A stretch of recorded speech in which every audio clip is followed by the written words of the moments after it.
Male gorillas show power. Females control it. Power doesn't always arrive screaming.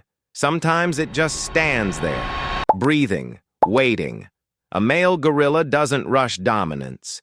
He becomes it. 200 kilos of compressed consequence, built from patience and restraint. Muscle stacked on bone like a warning sign nature forgot to translate. He doesn't chase respect. He occupies space until the forest adjusts around him. Birds lower their voices. Rivals look away. Even danger hesitates, unsure whether this is a boundary or a mistake. This is not aggression. This is gravity. Male and female gorillas did not evolve toward the same destination.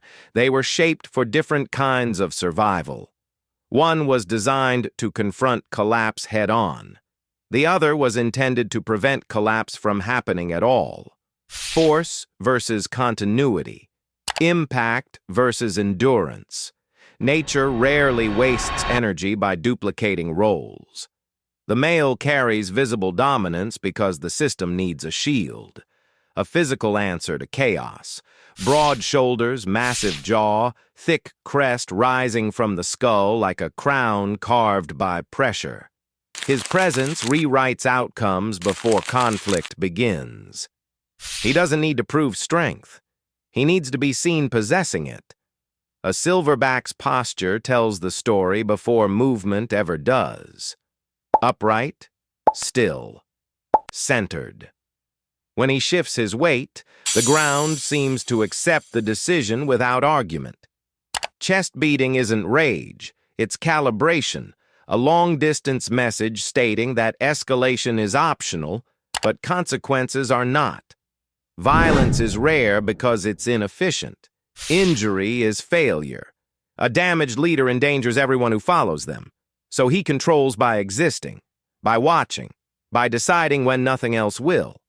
When aggression appears, it is short and surgical. One charge, one decisive burst, not to dominate, but to end uncertainty. The goal is never victory. The goal is stability. Female gorillas operate on an entirely different frequency. Their authority is quieter, more durable, less dramatic, and far more difficult to remove. Where males dominate moments, females dominate systems. A female doesn't need size to influence outcomes. She reads structure, relationships, tension. Her intelligence is social, not theatrical. She understands who matters, who watches, and who breaks first. Power flows through her because cohesion flows through her. She stabilizes bonds, manages proximity, decides where attention settles. When the group moves, it moves around her choices. When stress rises, it's her behavior that absorbs shock before it fractures the whole. This is not softness. This is control without spectacle. You can see the difference if you know what to look for. Males announce themselves through posture and mass. Their movement is economical, deliberate, heavy with intent. Females move with awareness. Their eyes scan before their bodies commit. Less expansion, more observation. Presence versus participation. A male enters a clearing and the environment reacts. A female enters and the group recalibrates. Facial structure tells part of the story. Males carry weight forward, larger jaws, heavier brows, a silhouette built to intimidate at a distance. Females carry balance, proportion over projection. Their authority isn't meant to be read by outsiders. It's meant to be understood by those who stay alive inside the system. Behavior gives away more than anatomy ever could. Males respond to threats by confronting them. Females respond by repositioning the group away from collapse. One addresses danger directly. The other removes danger. When offspring are threatened, the equation changes. Male aggression is explosive, fast, overwhelming, designed to end the problem before it spreads. Female aggression is precise, targeted, relentless. There is no display, no warning, just action that does not stop until safety is restored.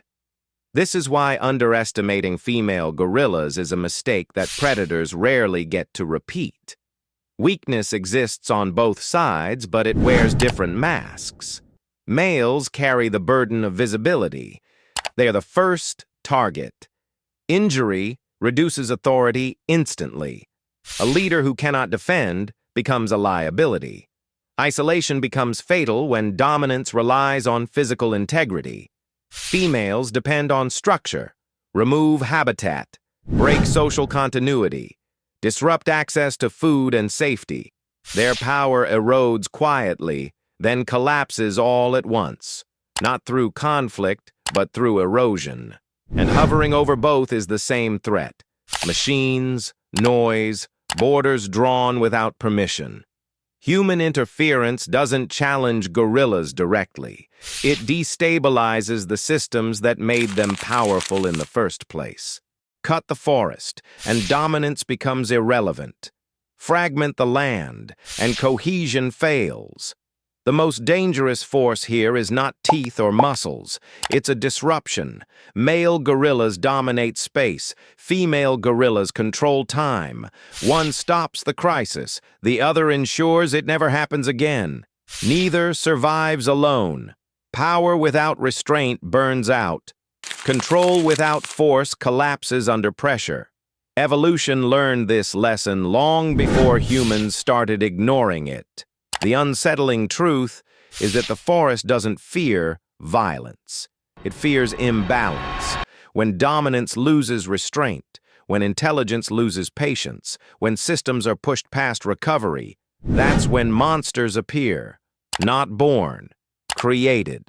So ask yourself this: which form of power unsettles you more? The one that breaks instantly, or the one that quietly decides everything that comes next?